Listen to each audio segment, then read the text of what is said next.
How's it going, everyone? KingBlackToof here. So I've got a smile on my face, which will drop down soon when I start talking about what we're going to talk about. So this video is a direct video in response to Swim's thoughts on Scoia'tael.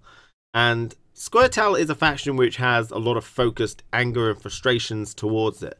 Now, I get very annoyed when playing against Scoia'tael. It's a faction that annoys me the most. I don't hate them. I think they're very decently well-made faction. They're very creative. You know, there's a lot of interesting things you can do with Scoia'tael. And Swim, I watched his entire video and he made some very good points. He remained very much unbiased throughout the video. But I just want to, you know, see some of his points and reflect upon them and just give my feelings towards Scoia'tael and try and pinpoint the reasons I don't like them. Because I think if you dig deep enough, I think the reasons we don't like them, or they get annoyed by them at least, is the things that you might not expect. So first of all, the Alvan mercenary chain into rallies and such.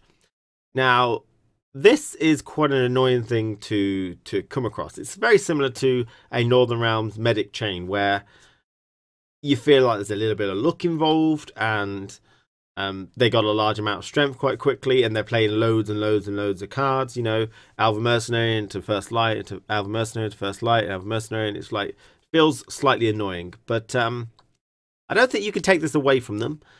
You'd have to change Rally, you'd have to change Alvan Mercenaries, and Scoia'tael, I believe, is the worst faction for deck thinning. Now, really, all they've got is Alvan Mercenary First Light chains, because like they've got King of Beggars and Owl's Double Cross like everyone has, but monsters have you know, musters which are quite consistent. Northern Realms have Reaver Scouts and reinforcements and things like Kira to get through their deck. They have Skellige with the discards, Ermion, King Bran, Drummond Shield Maidens, Clandemon Pirates, stuff like that. You also have what's the other faction? Nilfgaard, great Morvan Voorhees, Emissaries, Cynthia.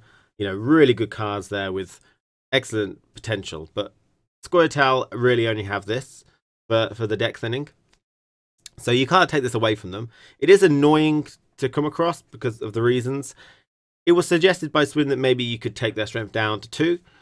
I don't think that's generally what we're annoyed about. So while it might be okay to reduce their strength, it's not going to solve why we're annoyed at Scoia'tael.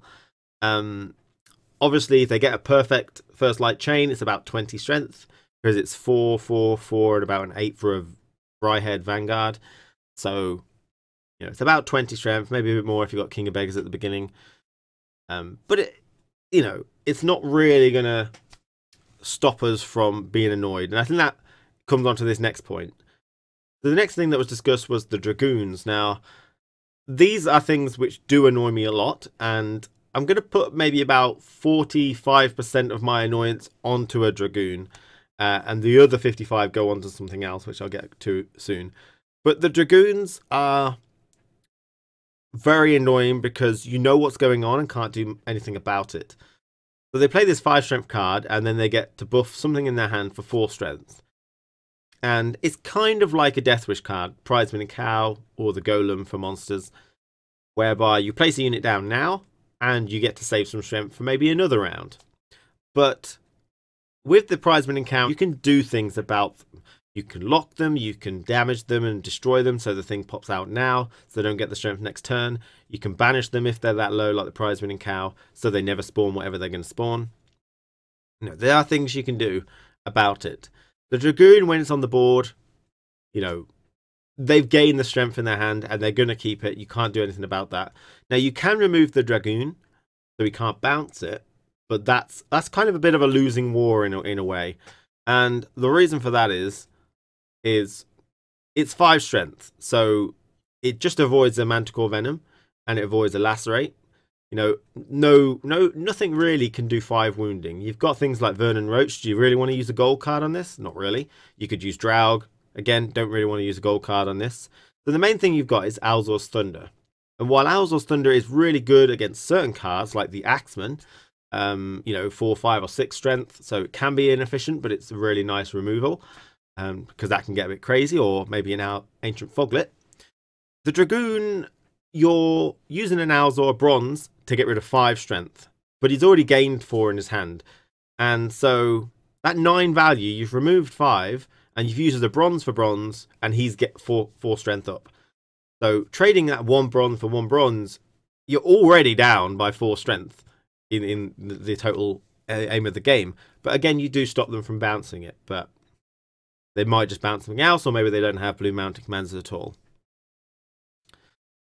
So the thing I don't like about Dragoons is that they stretch the game out, and you know it's happening, and they're saving all this strength, and there's nothing you can do about it, you know? One suggestion was that it should act like the old Triss Butterfly spell, whereas it buffs it in the hand as long as it's alive. If that unit gets destroyed, the buff goes away. This would make people buff in the hand and then play that card quickly. It might make them not played because it's too risky, because if that card is removed, you've removed 9 strength. Then again, you could buff that card up a bit, so it's 7 strength and buffs for 4.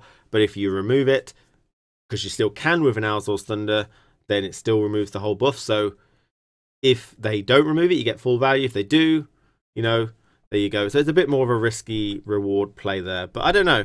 Another suggestion is that you just change the value of the Dragoons. So the more base strength on the card, the less buff. And while I do agree that is a good option, the less buff in the hand that you have and the more base, the better. Because if it's 9, then it's 7 and 2, which is still a lot. But that makes your Alzor's Thunder a lot more efficient because you're getting rid of 7 from the board. And the saving of 2 for the next round is not overly impactful. That's probably a reason why it won't be played, though. So that's a bit of an issue there. So while you could distribute like that, I do also like the old Triss Butterfly spell, but that probably won't be used either. So I don't like the Dragoons because they just stretch the game out, and there's nothing you can do about them, really. Just remove them and stop them using it again. But that is 45% of my annoyance, because it's the most annoying thing that you know what's going on and you can't do much about. The next thing comes from the fact that Scoia'tael doesn't seem to have to play by the rules of everyone else. And you know what's happening all of the time. And the Dragoons are like an accomplice to this a lot. But you just can't do anything about this. And I'm not even talking about ambush cards and their like so-called invincibility. It's really about the fact that Scoia'tael can be reactive a lot.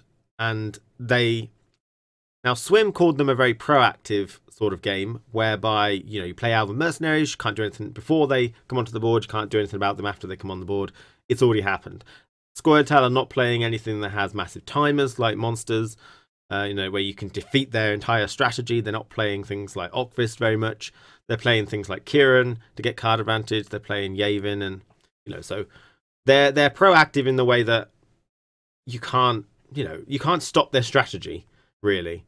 But I think on a whole, Scoia'tael is a reactive kind of deck after the initial burst of bronze that, you know, you can't do anything about.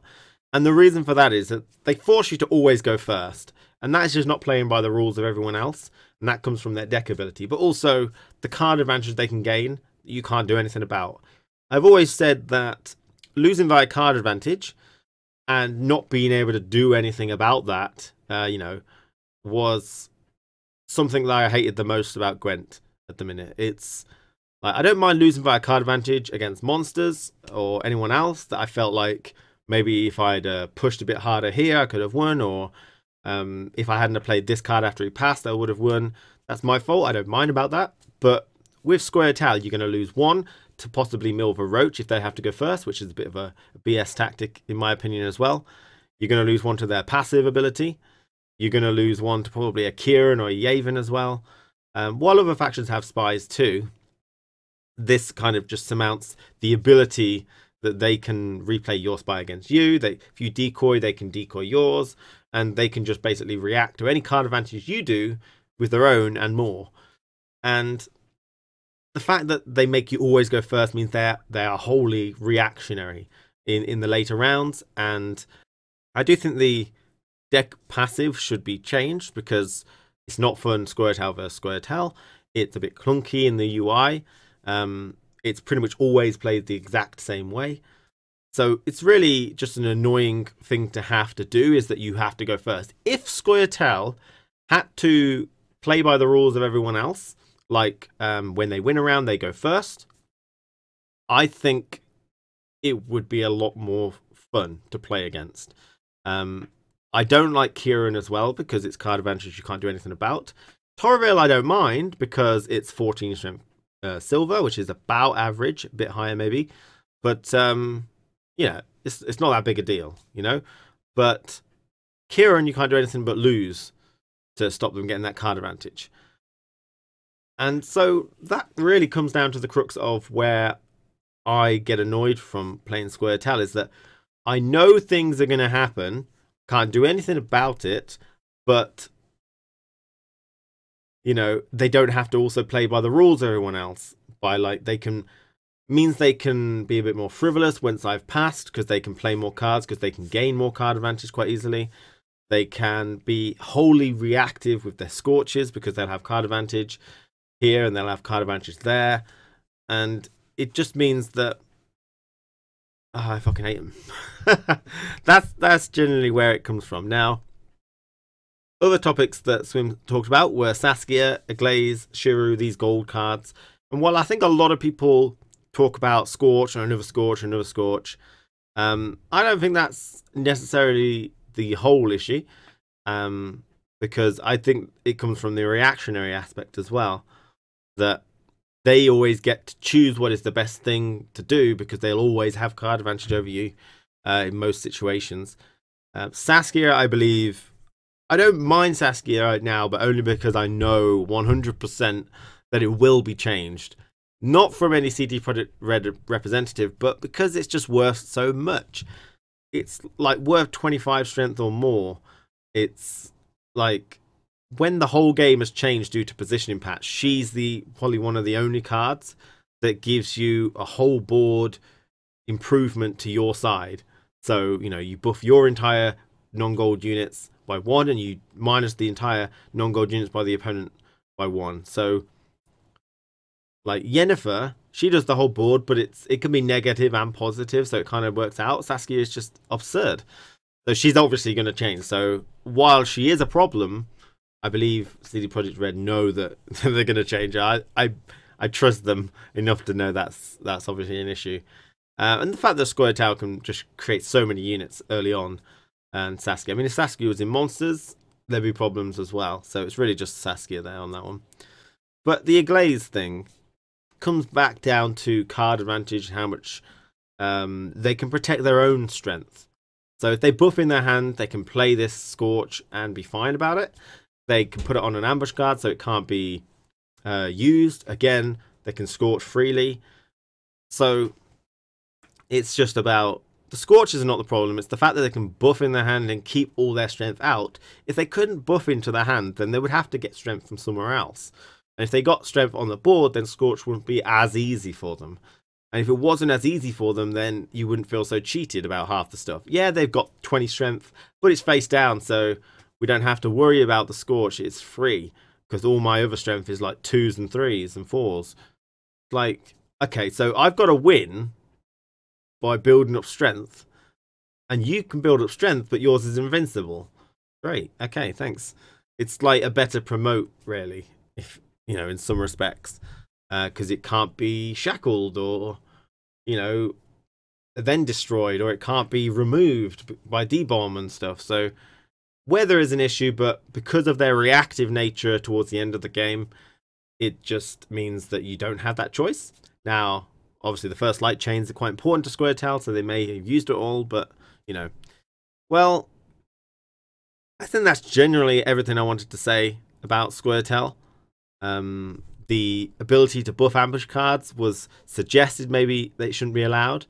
I wouldn't be bothered if that was the case. That's not what makes me annoyed. Maybe it is a little bit annoying that you can't, you know, they've got 20 strength there and can't do anything about it. It was suggested that maybe they should have a bronze removal by Swim, but I really feel like if you put a bronze removal in there, it's just going to be so niche that no one's going to take it as a tech card. It'd be like Blizzard Potion.